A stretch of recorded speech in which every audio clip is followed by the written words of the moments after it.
Shalom saudaraku, selamat berjumpa lagi dalam renungan pengharapan baru dari channel Terang Jalanku. Sungguh saya senantiasa bersuka cita karena Anda semua rindu untuk belajar dan bertumbuh dalam kebenaran Tuhan. Hari ini saya akan menyampaikan renungan dengan judul Doa yang Mendobrak Batas. Tetapi sebelum kita mendengarkan kebenaran firman Tuhan ini, mari kita berdoa terlebih dahulu. Bapa yang penuh kasih dan sayang, kami datang menghadap-Mu dengan hati yang penuh syukur dan kerendahan hati. Kami mengakui bahwa Engkaulah sumber segala kekuatan dan hikmat. Pada saat kami merenungkan kuasa doa, kami mohon agar Engkau membuka mata hati kami untuk memahami betapa besar dampak doa dalam hidup kami dan orang-orang di sekitar kami. Kami percaya bahwa doa memiliki kekuatan untuk mengubah segala sesuatu. Doa dapat membawa penyembuhan bagi yang sakit, penghiburan bagi yang berduka, dan harapan bagi yang putus asa. Kami juga percaya bahwa doa dapat mengubah hati dan pikiran manusia, membawa mereka kepada kebenaran dan hidup yang kekal. Terima kasih Tuhan. Dalam nama Tuhan Yesus Kristus kami berdoa. Haleluya. Amin. Saudaraku yang terkasih, Alkitab mencatat begitu banyak peristiwa di mana doa menjadi kunci pembuka pintu-pintu berkat dan pintu-pintu mukjizat. Doa bukanlah sekedar ritual, melainkan sebuah hubungan yang intim dengan Sang Pencipta. Melalui renungan ini, kita akan menggali lebih dalam tentang kuasa doa yang dahsyat dan bagaimana kita dapat memanfaatkannya untuk membawa perubahan positif dalam di mana kita berada. Mari kita baca Efesus pasal 6 ayat 18. Dalam segala doa dan permohonan, berdoalah setiap waktu di dalam roh dan berjaga-jagalah di dalam doamu itu dengan permohonan yang tak putus-putusnya untuk segala orang kudus. Saudaraku, doa adalah jembatan yang menghubungkan kita secara langsung dengan Allah, Sang Pencipta semesta. Melalui doa kita dapat mengutarakan segala isi hati kita, baik ketika kita sedang bersuka maupun saat kita berduka, saat kita memiliki harapan atau saat kita sedang ketakutan. Doa itu bukan hanya soal permohonan saja, tetapi juga sebagai sarana untuk mentransformasi hati dan pikiran kita.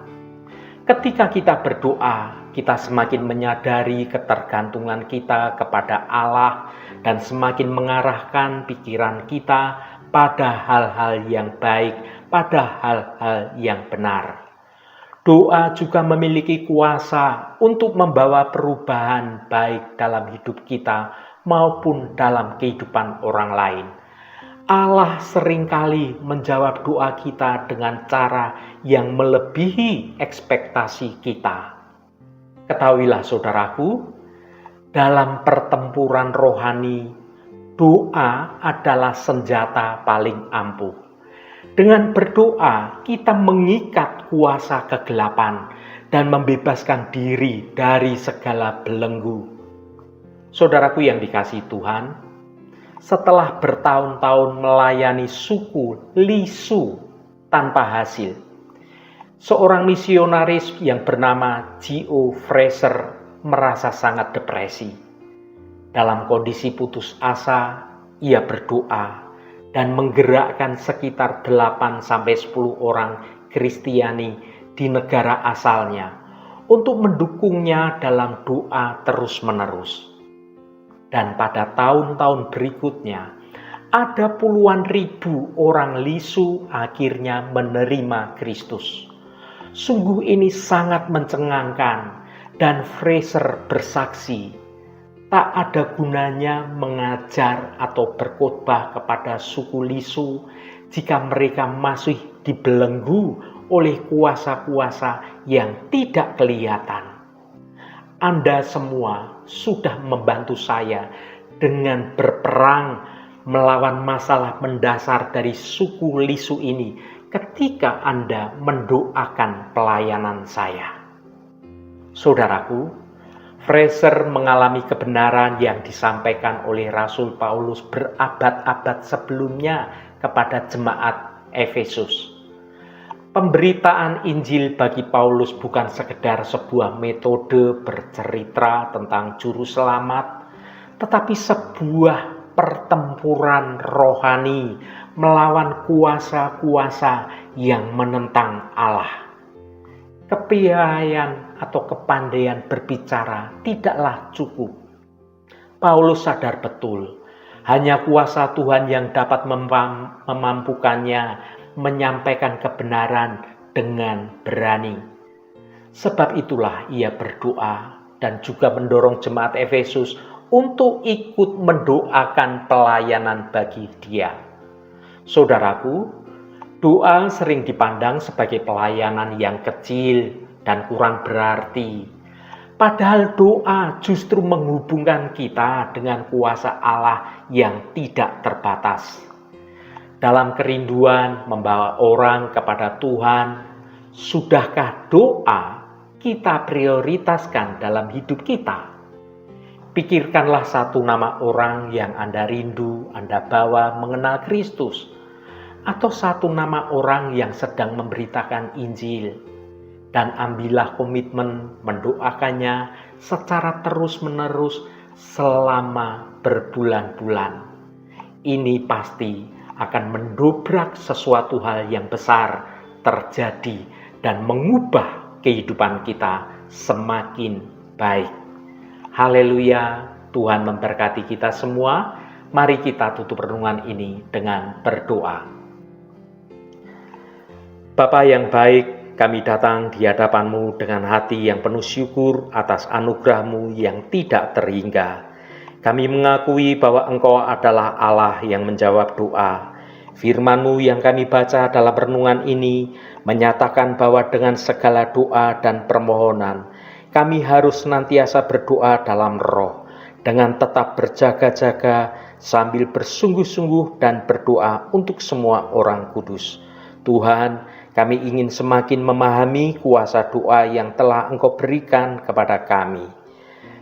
Bimbinglah kami untuk senantiasa hidup dalam hubungan yang intim dengan Engkau ya Tuhan, sehingga doa-doa kami dapat menjadi saluran kuasa-Mu yang dahsyat untuk membawa perubahan positif dalam hidup kami dan hidup orang-orang lain.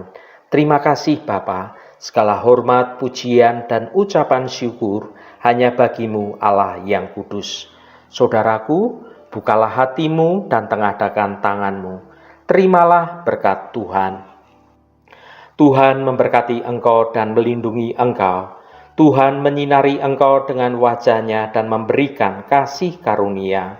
Tuhan menghadapkan wajah-Nya kepadamu dan memberikan damai sejahtera. Berkat anugerah dari Bapa Surgawi, cinta kasih karunia dari Tuhan Yesus Kristus dalam persekutuan dan penghiburan Roh Kudus menyertai kita semua sekarang ini dan sampai selama-lamanya. Dalam berkat Tuhan Yesus Kristus, haleluya, amin. Puji Tuhan, saudaraku semua, biarlah melalui renungan pengharapan baru dari channel Terang Jalanku ini dapat membangun kehidupan kita semua semakin bertumbuh dalam kebenaran Tuhan. Saudaraku, firman Tuhan berkata, doa orang yang benar bila dengan yakin didoakan sangat besar kuasanya. Hal ini mengingatkan kita akan kekuatan dahsyat yang tersimpan dalam doa. Doa yang akan mendobrak atas kehidupan kita semakin baik dan semakin benar di dalam Tuhan. Mari kita hidup dalam kebenaran Tuhan dan bertekun di dalam doa, maka kita dapat mengakses kuasa ini dan mengalami transformasi dalam hidup kita sekarang ini. Roh Kudus senantiasa menuntunmu dan menolongmu untuk hidup dalam kebenaran Tuhan. Saudaraku, saya sangat senang sekali dan berterima kasih jika Anda berkenan memberikan komentar pada konten video ini dan bagikan renungan ini pada teman dan sahabat Anda, agar mereka diberkati juga melalui renungan ini. Terima kasih saudaraku, sampai bertemu kembali. Shalom, Tuhan memberkati.